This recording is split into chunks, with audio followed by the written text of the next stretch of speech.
हम तो अपनी ओर से प्रयास नहीं करती, एक बार किसी तरह इनका व्रत हम तुड़वा दें और एक बार व्रत तुड़वा देंगे तब ये सामान्य हो जाएंगे। ठीक है। तो रात के समय गोरा कुम्हार सो रहे थे और ये दोनों उनके पास चली गईं और जाकर के दोनों ने एक एक हाथ पकड़ लिया गोरा कुम्हार का। बस केवल हाथ स्पर्श किया और जैसे ही हाथ छुआ उसी समय गोरा कुम्हार की नींद खुल गई। और जो देखे कि दोनों ने हाथ पकड़ा है, इतना दुखी हुए कि वचन दे दिए, विट्ठल की सौगंध खाली के स्पर्श नहीं करूंगा, फिर मेरे वचन भंग हो गए। और अब उन्होंने तो यही समझा कि सोते में गलती से मेरा हाथ छू गया है, इन्होंने पकड़ा ऐसा नहीं सोचा, गलती से छू गया।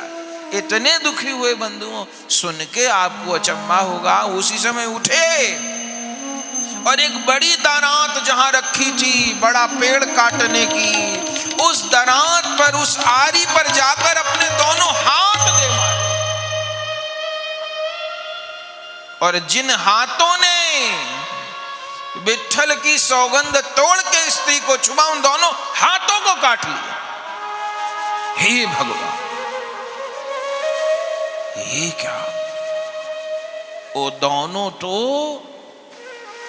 पागल जैसी हो गई, उनकी पत्नियां रोते रोते पागल हो गई। दोनों हाथ इतने इतने कट गए, खून की नदी बह गई हाथों से, पागल हो गई। किसी तरह पट्टी बांधी, रोकथाम की। हे भगवान, क्या करे? अब तो जान गई कि ये अपने प्रण के बहुत पक्के, हमने क्या अनर्थ कर दिया। हम जितना प्रयास कर रहे हैं और उल्टा ही हो रहा है, अब क्या करें? पर कहें किससे? भाग का लिखा। अब तो महाराज और मुसीबत आ गई, चूंकि गोरा कुम्हार कोई बहुत धनवान व्यक्ति तो थे नहीं, वो कुम्हार थे, मिट्टी लाते थे, हौद में डालते थे, एकसार करते थे, सांचे से बर्तन बनाते थे, बेचते थे, उससे जो आना दो आना मिलता था उसी से रोटी पानी चलता था घर का। अब वो हाथ कटने से वो बर्तन बनने और बंद हो गए। अब परेशानी ये हो गई कि घर में रोटी भी नहीं रही, अन्न का अभाव हो गया। अब तो बड़े दुख की बात, क्या करें? 3 दिन भूखे रहते हो गए गोरा कुम्हार को। 3 दिन हो गए, लेकिन न तो खुद कहीं मांगने गए, न अपनी पत्नियों को जाने दिया। और ये कह दिया, तुमने किसी से रोना रोया जाके कि हमारे घर रोटी नहीं है, तो अभी तो हाथ कटे हैं, अब गला काटूंगा, अब प्राण नहीं रहेंगे। तब तो सहम के तीनों भूखे बैठे घर में, पर किसी को कहे नहीं कुछ। जब 3 दिन हो गए, तब बंधुओं पंडरी नाथ विट्ठल भगवान का हृदय कांप गया और रुक्मणी जी से बोले, देवी हमारे भक्त 3 दिन से भूखे बैठे हैं। तो रुक्मणी जी कहें, प्रभु व्यवस्था करो, मंदिर से थाल भिजवाओ, किसी पुजारी को प्रेरणा कर दो। बोले नहीं नहीं, लेगा नहीं किसी से कुछ, और 1 दिन 2 दिन का काम नहीं है, हाथ ही नहीं उसके। फिर तो ठाकुर जी ने कहा, देवी मेरा तो मन एक लीला करने का है। बोले क्या लीला? बोले मेरा तो मन है सेवक बन के मैं गोरा कुम्हार के चलूं और फिर वहां पे सेवा करूं उसकी। रुक्मणी जी ने कहा, ठीक है प्रभु, तो मुझे भी ले चलो। बोले चलो, पर चक्कर में मत पड़ जाना, वहां सेवा के लिए जा रहा हूं, वहां कोई सोने का पलंग सोने के लिए नहीं मिलने वाला। बोले ठीक है प्रभु, कोई बात, ऐसा भक्त तो हम भी चलेंगे। चले सो गरुण जी आ गए। गरुण जी ने कहा, प्रभु कहाँ जा रहे हो? भगवान ने कहा, तुम्हारा कोई काम नहीं। बोले अरे प्रभु, मेरा काम नहीं?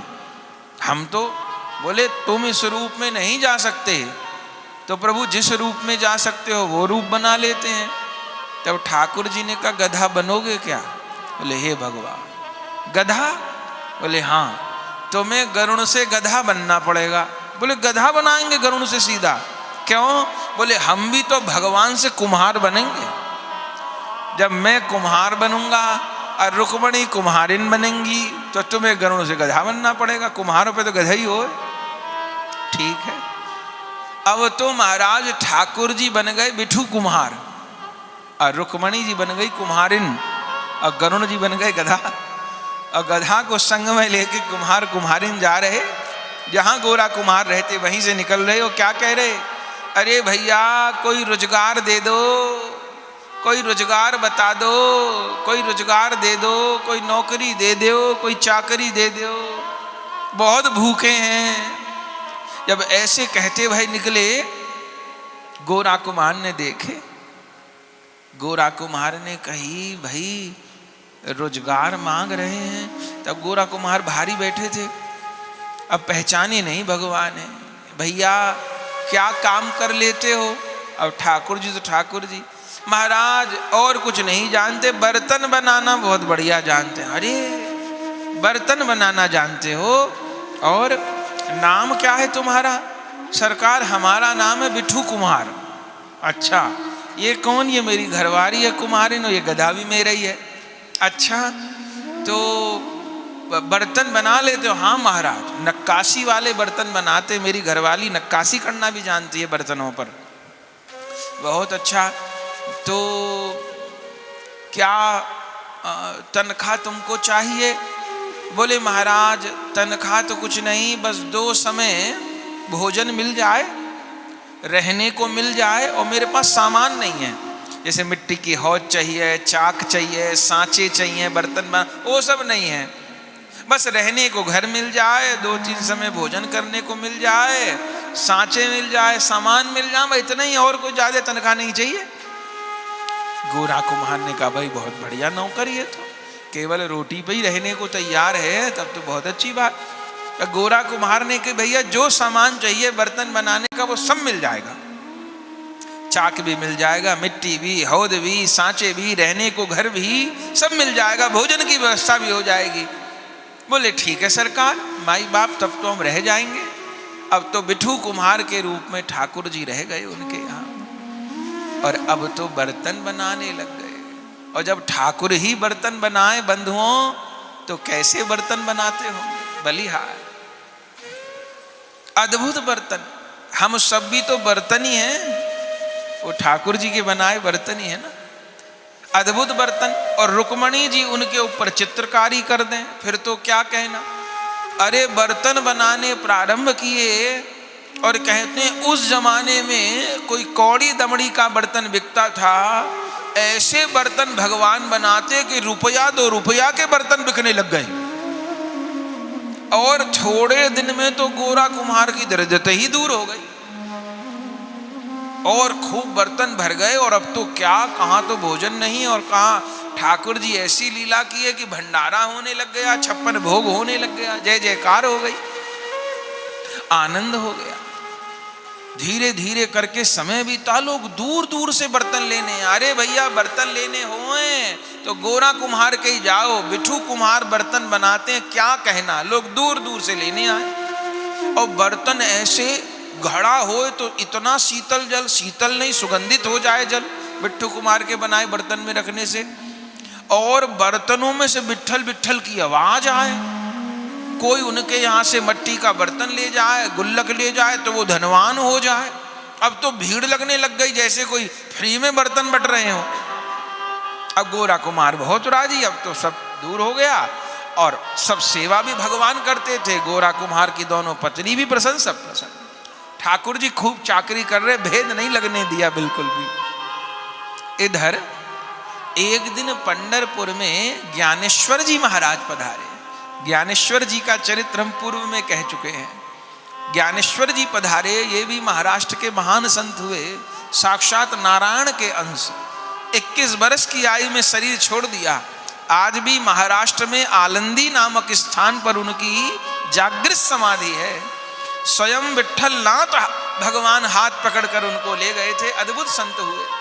उन ज्ञानेश्वर जी ने गीता जी पर टीका की है, उसको ज्ञानेश्वरी टीका कहते हैं।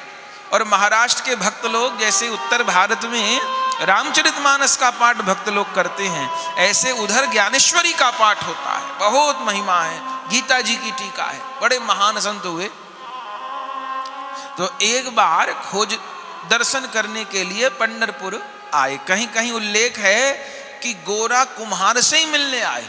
गोरा कुम्हार सब में बड़ी उम्र के थे, अब बड़े सत्संगी थे, बड़े बड़े लोग उनसे सत्संग करने आते थे।